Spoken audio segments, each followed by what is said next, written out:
मित्रों नमस्कार, मैं हूं राजेंद्र प्रताप सिंह और आप देख रहे हैं व्यू पॉइंट विद राजेंद्र। मित्रों, टीजीटी पीजीटी के कला विषय की श्रृंखला का यह 9वां अंक प्रस्तुत है। आज का टॉपिक है भारतीय चित्रकला के षडंग। मित्रों, वीडियो शुरू करने से पहले आपको बता दें कि कला विषय पर हर वीडियो को ध्यान से सुनने के साथ नोट्स बनाएं और संबंधित टॉपिक को किताबों में भी पढ़ें, तभी आप विषय को अच्छी तरह से समझ पाएंगे। मित्रों, वीडियो को बार बार सुनने से विषय जल्दी याद हो जाता है और परीक्षा कक्ष में प्रश्नों को हल करने के दौरान यह याद आता है कि इसको मैंने कहीं सुना था, पढ़ा था और प्रश्नों को हल करने में काफ़ी आसानी होती है। तो फिर मित्रों, आइए जानते हैं भारतीय चित्रकला के अंगों के बारे में।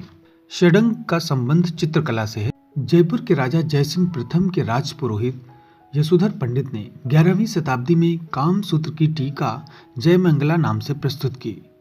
कामसूत्र के तीसरे अध्याय में 64 कलाओं में चौथे स्थान पर आलेख्यम यानी कि चित्रकला का वर्णन है। यशोधर पंडित ने जयमंगला में चित्रकला के 6 अंगों को बताया। रूप भेद प्रमाणिनी भाव लावण्य योजनम या दृश्यम वर्णिका भंग इति चित्र संडकम। इस श्लोक के माध्यम से चित्रकला के 6 अंगों को बताया, अर्थात रूप भेद, प्रमाण, भाव, लावण्य योजना, सादृश्य विधान तथा वर्णिका भंग, ये 6 अंग बताए। इन 6 अंगों को हमें क्रम से याद रखना बहुत ज़रूरी है, क्योंकि इन्हीं पर बहुत सारे प्रश्न टीजीटी में पूछे जाते हैं। तो रूप भेदा का अर्थ है दृष्टि का ज्ञान, प्रमाण का अर्थ है ठीक अनुपात, नाप तथा बनावट, और भाव का है कि आकृतियों में दर्शकों को चित्रकार के हृदय की भावना दिखाई दे, और लावण्य योजना में कलात्मक तथा सौंदर्य का समावेश होता है। सादृश्य का अर्थ है कि देखे हुए रूपों की समान आकृति, और वर्णिका भंग है कि रंगों तथा तुलिका के प्रयोग में कलात्मकता। अब आइए इनको विस्तार से जान लेते हैं एक एक करके। तो सबसे पहले रूप भेद। सोमेश्वर द्वारा रचित मानसोल्लास में 5 प्रकार के रूप बताए गए हैं। पहला विद्ध, दूसरा अविद्ध, तीसरा भाव, चौथा रस और 5वां धूलि। मार्कंडेय मुनि द्वारा रचित विष्णु धर्मोत्तर पुराण में रूप के 4 प्रकार बताए गए हैं। पहला सत्य, दूसरा वैणिक, तीसरा नागर, चौथा मिश्रित। महाभारत के अनुसार भी 16 प्रकार के रूप बताए गए हैं। इसी प्रकार अवनींद्र नाथ ठाकुर के अनुसार किसी चित्र का परिचय पहले आंखों से होता है, फिर धीरे धीरे उसकी आत्मिक अनुभूति होती है। अवनींद्र नाथ ठाकुर ने 1921 में भारतीय शिल्प के षडंग नामक पुस्तक लिखी थी। इसमें चित्रकला के अंगों को विस्तार से बताया था।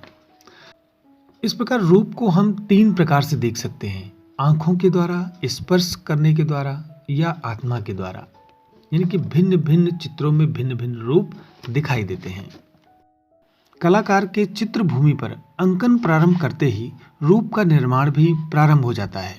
प्रत्येक आकृति में ऐसी भिन्नता या चारित्रिक विशेषता प्रदर्शित होनी चाहिए जिससे आकृति को पहचाना जा सके।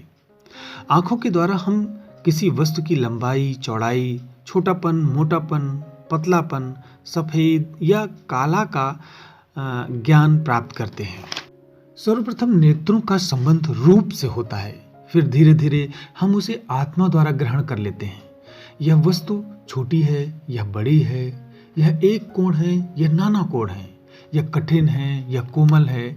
इस प्रकार हम एक वस्तु की दूसरी वस्तु से तुलना कर अपनी आंखों द्वारा उसके रूप भेद को समझने लगते हैं। जिसे अजंता की माता पुत्र वाला चित्र या पद्मपाणि बोधिसत्व वाले भगवान बुद्ध का विशाल रूपांकन रूप भेद का एक सार्थक उदाहरण है। अब आइए देख लेते हैं प्रमाण के बारे में। इसका अर्थ आकृतियों का ठीक ज्ञान। इसे संबद्धता का सिद्धांत भी कहा जाता है। यह आकृतियों का माप या फैलाव तथा सभी आकृतियों का एक दूसरे से संबंध और आकृतियों के तान तथा वर्ण इत्यादि का चित्र भूमि से संबंध निश्चित करता है। प्रमाण के द्वारा हम प्रत्येक चित्र का मान निर्धारित कर सकते हैं। अनुपात के लिए उचित ज्ञान को प्रमा के नाम से भी संबोधित किया गया है। प्रमा से केवल समीप या दूरी का ही बोध नहीं होता, अपितु किस वस्तु को कितना दिखाने से वह अधिक मनोहारी लग सकती है। उदाहरण के लिए ताजमहल अपने बहुमूल्य होने के कारण सुंदर नहीं है, बल्कि उसकी परिमिति ने उसको श्रेष्ठ और सुंदर बनाया है। प्रमा द्वारा ही हम मनुष्य, पशु, पक्षी आदि की भिन्नता और उनके विभिन्न भेदों को ग्रहण कर सकते हैं। भारतीय कला मनीषियों ने प्रमाण को ताल, कार्य प्रमाण अथवा मनोत्पत्ति के नाम से भी संबोधित किया है। चित्रों में लंबाई, चौड़ाई, मोटाई, ऊंचाई का मुख्य रूप से ध्यान दिया जाता है, जैसे कि 4 प्रकार से, जैसे प्रत्यक्ष, अनुमान, उपमान, शब्द। चित्रों में अंग प्रत्यंग की सही नाप तथा सही अनुपात के लिए जो पैमाना है वो इस प्रकार है।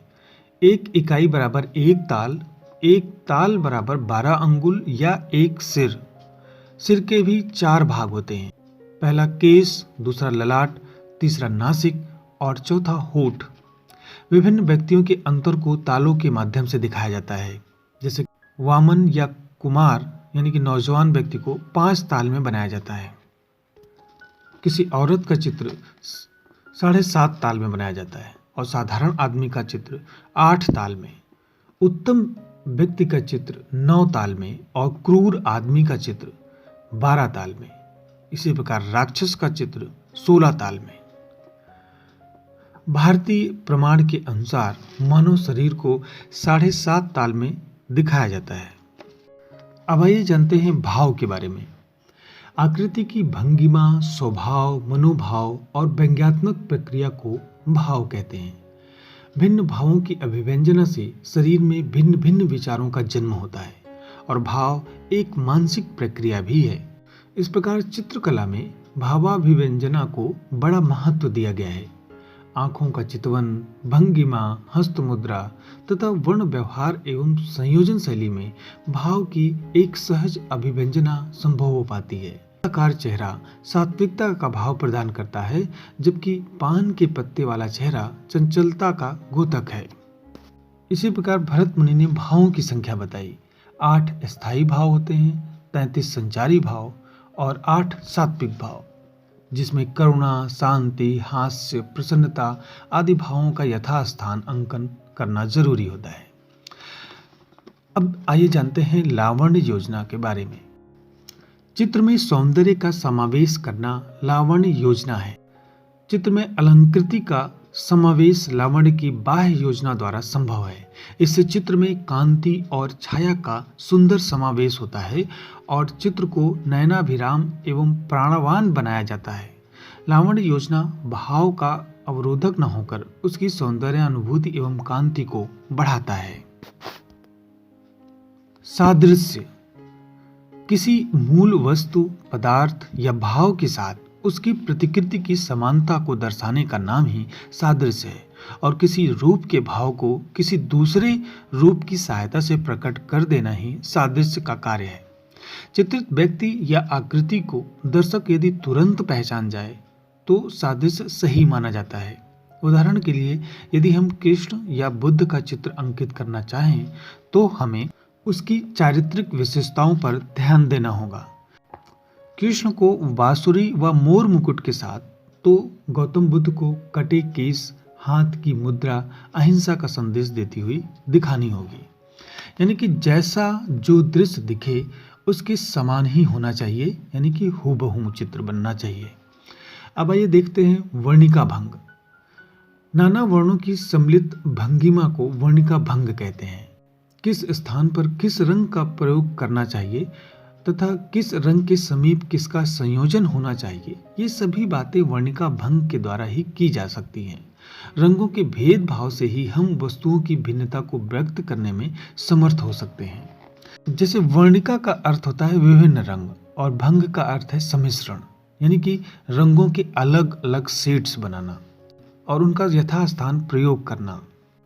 तो मित्रों, ये थे चित्रकला के 6 अंग और पिछले वर्षों में आए इससे संबंधित प्रश्नों को भी देख लेते हैं। तो पहला प्रश्न है, कामसूत्र की उस टीका जिसमें संडक का वर्णन है कि टीकाकार कौन थे? तो यशोधर पंडित थे।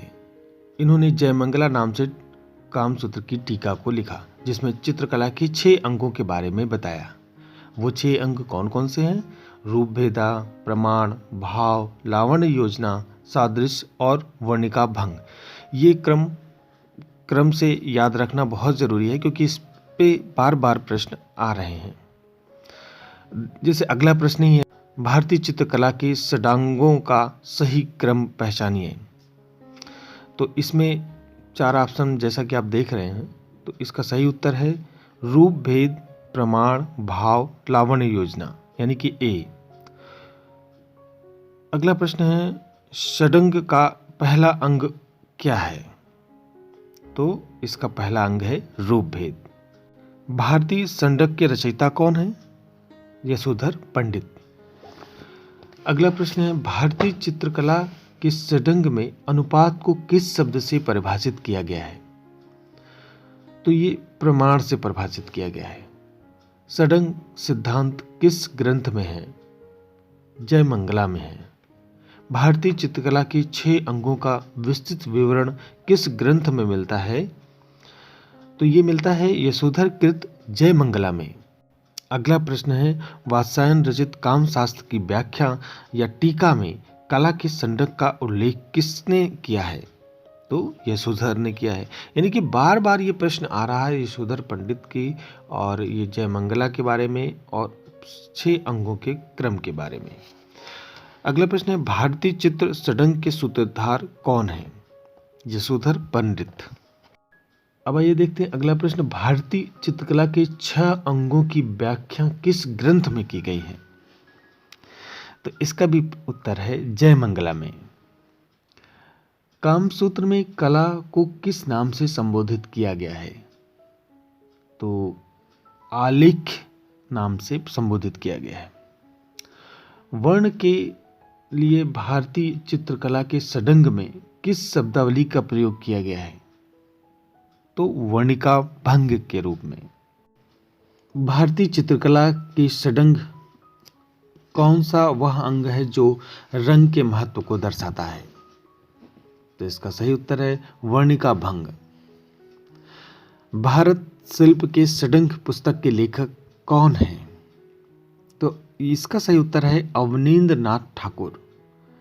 भारतीय चित्रकला के पुनर्जागरण काल के संस्थापक शिल्पाचार्य अवनींद्र नाथ टैगोर ने भारतीय चित्रकला के उत्थान में महत्वपूर्ण योगदान दिया। इन्होंने Indian society of oriental art में षडंग या द 6 लिम्ब्स ऑफ पेंटिंग शीर्षक से वर्ष 1921 में प्रकाशित कराया था। इसमें उन्होंने यशोधर पंडित के चित्र षडंग की पुनर्व्याख्या प्रस्तुत की। अब देखते हैं अगला प्रश्न, यशोधर के चित्र षडंग की पुनर्व्याख्या किस कलाकार ने प्रस्तुत की? तो इसका उत्तर है अवनींद्र नाथ ठाकुर ने। तो फिर मित्रों, आज बस इतना ही। मिलते हैं अगले वीडियो में और जानेंगे भारतीय गुहा चित्रों के बारे में, जिसमें हम जोगीमारा, अजंता, बादामी, एलोरा, सित्तनवासल आदि गुफाओं के बारे में विस्तार से जानेंगे। तो फिर चैनल को लाइक, शेयर और सब्सक्राइब जरूर कर दें। नमस्कार।